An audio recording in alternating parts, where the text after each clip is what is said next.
কৃষ্ণ রাধে রাধে বন্ধুরা, আজকে আমি আলোচনা করতে চলেছি দামোদর ব্রত বা কার্তিক ব্রত। এই ব্রত পালনের কিছু নিয়ম, এই ব্রত পালনে কি কি করা যাবে না, এই ব্রত এর মাহাত্ম্য এবং তাৎপর্য কি সেই বিষয়ে আলোচনা। তো প্রথমে বলে নিচ্ছি বন্ধুরা, আমার এই অডিওটি যদি আপনাদের শোনার পরে এক বিন্দু ভালো লেগে থাকে তাহলে প্লিজ লাইক, কমেন্ট এবং শেয়ার করে পাশে থাকবেন। আমার এই চ্যানেলটি নতুন একটি চ্যানেল, তো আপনাদের সাপোর্ট ছাড়া আমার এই চ্যানেলটিকে এগিয়ে নিয়ে যেতে পারবো না বন্ধুরা, তাই দয়া করে আমার এই চ্যানেলটিকে সাপোর্ট করুন প্লিজ। তো দেরি না করে শুরু করা যাক আজকের আলোচনা। হিন্দু ক্যালেন্ডার অনুসারে বাংলার 12 মাসের মধ্যে শ্রেষ্ঠতম মাস কার্তিক মাসকে মনে করা হয়। কার্তিক মাসকে পুরুষোত্তম মাসও বলা হয়ে থাকে। হিন্দু শাস্ত্র অনুসারে এটা মনে করা হয় যে এই মাসে ধন সম্পদ সুখ শান্তি পাওয়ার জন্য শ্রেষ্ঠ মাস। তাছাড়া দান করার জন্য এই মাস সর্বশ্রেষ্ঠ। সেই কারণে এই মাসে ব্রত পালন করে ঈশ্বরের কাছে সকল মনের ইচ্ছা জানানো হয়। এই মাসে দান করলে তা খুবই শুভফলদায়ক হয় বলে জানা যায়। এই মাসে লক্ষ্মী দেবীকে যদি সন্তুষ্ট করা যায় তাহলে সারা বছর তার কৃপায় সংসারে সমৃদ্ধি বজায় থাকে। দামোদর মাসের ব্রত পালনের কিছু নিয়ম। এই মাসে পূর্ণিমাতে কার্তিক নক্ষত্রটি চাঁদে খুবই সহচর্যে থাকে বলে এই মাসের নাম কার্তিক। এদিকে শিবের পুত্রের নামও কিন্তু কার্তিক, তাই এই ব্রত নিয়ে নিষ্ঠা সহকারে কয়েকটি বিশেষ নিয়ম পালন করে দেবাদিদেব মহাদেব ও গৌরী দেবীকে সন্তুষ্ট করতে পারবেন সহজে। তাই সম্পূর্ণ কার্তিক মাস জুড়ে মেনে চলুন এমন কিছু সাধারণ নিয়ম, যেগুলি মেনে চললে ঈশ্বরের কৃপাদৃষ্টি বজায় থাকবে আপনার এবং আপনার পরিবারের সকল সদস্যদের ওপরে। পদ্মপুরাণে ব্রহ্ম নারদ সংবাদে যা বলা হয়েছে, কার্তিক মাসে বটবটি ও সিম ভক্ষণ করলে 1000 চতুর্যুগ নরকবাসী হওয়ার কথা উল্লেখ রয়েছে। কার্তিক মাসে যদি কোনো ব্যক্তি কলমি শাক, বেগুন, পটল, আচার অথবা চাটনি ত্যাগ না করে তাহলে তাকে 1000 চতুর্যুগ নরকবাসী হতে হবে। পরান্ন পরসজ্জা, পরধন, পরশ্রী কার্তিককে প্রাজ্ঞ ব্যক্তি বিশেষভাবে বর্জন করতে হবে।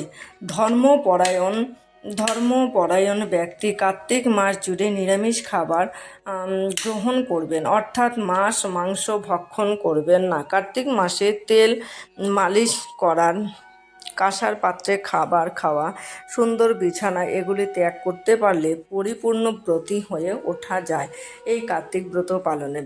কার্তিক মাস অথবা দামোদর মাসের মাহাত্ম্য। এই মাসটিকে জপ তপ ব্রত সাধনার মাস বলে মনে করা হয়। এই মাসে ঈশ্বরের ভক্তি ও পূজার্চনা করলে সমস্ত মনের ইচ্ছা পূর্ণ হয়।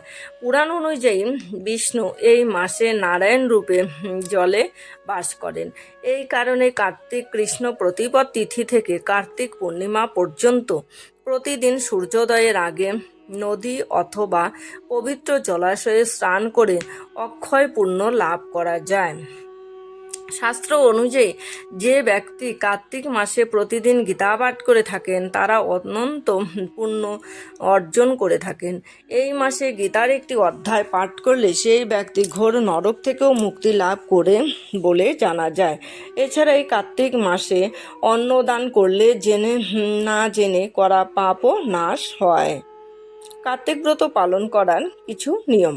কার্তিক মাসে সূর্য উদয়ের আগে উঠতে হবে। নদীতে স্নান করলে সমস্ত পাপ ধুয়ে যায় এবং মোক্ষ লাভের পথ প্রশস্ত হয়। 2.